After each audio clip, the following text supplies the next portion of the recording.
The first set in this week's breakdown to learn basketball sets is this elite action right here from Coach Dan Hurley. UConn runs some of the best actions and sets in college basketball, and they run this set to get a wide open back cut for a layup. Now the action's going to start with a ghost entry. So right here, the screener's going to ghost it. So he's not actually going to screen. He's going to ghost it out to the slot right there. He's going to catch the pass. Then this is going to flow into a follow action. So a follow action is a dribble handoff right here with a follow ball screen right here. But before we even get to this follow action, the other part of this set that's extremely important to recognize is Cam Spencer right here is in the right corner. He's going to empty out the right side right here, and he's going to fill to the left corner. So they're going to go into that follow action, and it's going to set up a back cut right here for Tristan Newton. And watch how he sets up his cut right here. He's going to go with that little skip right there to freeze his defender. So watch it again.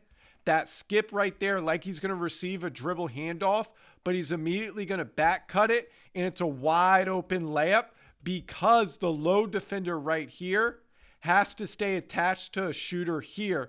And UConn is moving on the weak side right here with Cam Spencer. So that allows the back cut to be wide open. This is a great after timeout set in ATO to start the game against Duke for Wake Forest. It's going to start in their Horn series, and it's going to go into a 5 double rip screen, which is consecutive back screens for their 5-man to get a low post touch to start the game against Duke. So let's break down this set. So it's going to start in horns, which is an offensive player at each elbow right here. They're going to enter the ball and flow right into a strong side DHO right here, so a dribble handoff. Now they're going to swing the ball right here. Now when they swing the ball to the next side, so the second side of the court right here, they're going to have a double rip screen right here, which is 2 back screens back to back for Efton Reed to come off and catch it in the low post right here.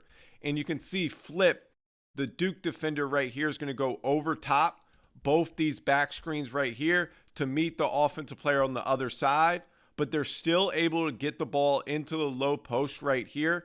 Now watch the low defender right here, Mark Mitchell. He's going to come double once Reed starts his dribble into the low post right here. Now Carr, who is opposite right here in the dunker spot, is going to cut along the baseline. Once Reed drop steps right here, he's going to be wide open on that baseline cut. NYU runs some of the best offense in Division III basketball, and they're one of the top 10 teams in the country. So they run some great actions out of their double drag series. Now this action is going to be an empty side double drag shallow action. So they're going to empty out the corner right here. So this offensive player is going to cut through along the baseline to clear out to allow this side right here to be empty. Now it looks like it's going to be a double drag action right here, which is back-to-back ball screens. But number one right here, the offensive player is going to do a shallow cut. So that's where you cut underneath this first screen, and then you fill out right here to that right wing. So it allows the point guard now to turn the corner right here, and he has different options. So he can attack downhill. He can hit the roller right here, who sets the first screen, or he can hit the offensive player that just did the shallow cut. So he hits the offense player that shallow cuts out to that wing. And right here, they're forcing middle right here on the catch. Now, because of this empty side right here, that allows number one to drive middle right here. And then the post player can seal right there, which allows for a big gap and a great lefty finish. This is an after timeout set from the Oklahoma City Thunder. Out of their 5-out series, it's going to flow into a follow action with a strong exit screen to occupy the defender in the paint. So it's going to start in their 5-out right here, or delay, which is with the 5-man trailing the play, or in the middle of the court right here. Then they're going to go into a handback action. But the whole action right here is to go into a follow action. So Josh Giddey is going to dribble into a DHO right here with Jalen Williams. Now Chet Holmgren right here is going to follow with a ball screen. It's set inside the NBA three-point line. He's going to slip out of this ball screen right here to the front of the rim.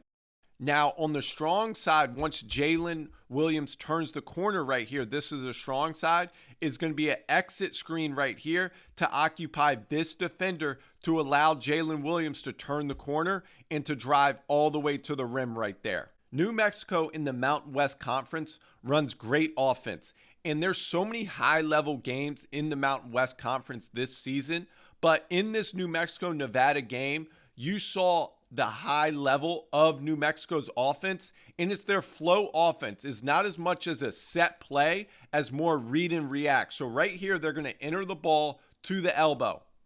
Now, the offensive player that just entered the ball is immediately going to back cut right here through. And earlier in the game, they got this back cut for a layup. Now, when he back cuts through, he's going to clear out right here, and that allows this side to be empty. So with this side being empty, now they're going to play out of this chase action. So watch it again. A little throw and chase action right here. Now that becomes a ball screen right here. Now Nevada right here is at the level of the screen. So the screener right here is going to short roll to space right at the logo here. He's going to catch it. The low defender isn't pulled over quick enough, which allows the roller to catch and then finish at the rim. I love this offensive action right here from Iowa State, who is really good this season in the Big 12. Now, out of this offensive action, they're trying to attack big gaps and to create a big gap in the paint. So you have a double wide screen right here. So two wide pin downs right here. So the offensive players you can see are setting them just inside the college three, right at the break right here. So there's one. Here's the other right here. Now the players coming off this wide pin down on each side has the option to either flare, back cut, tight curl it. They're basically just playing out of this wide pin down here. But once this player right here cuts out to catch the ball, now it creates a big driving gap right here, because you can see the player that just set the wide pin down is going to seal there.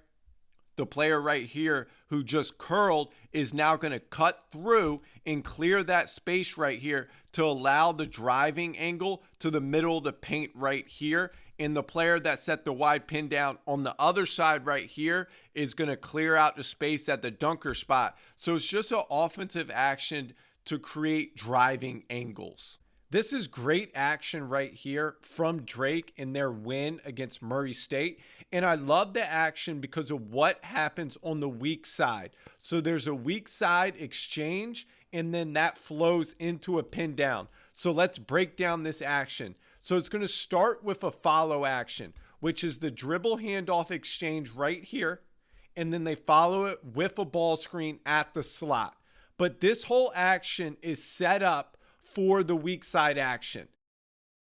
It flows into that follow action, that ball screen right here. Murray State is dropping right here with the screener's defender.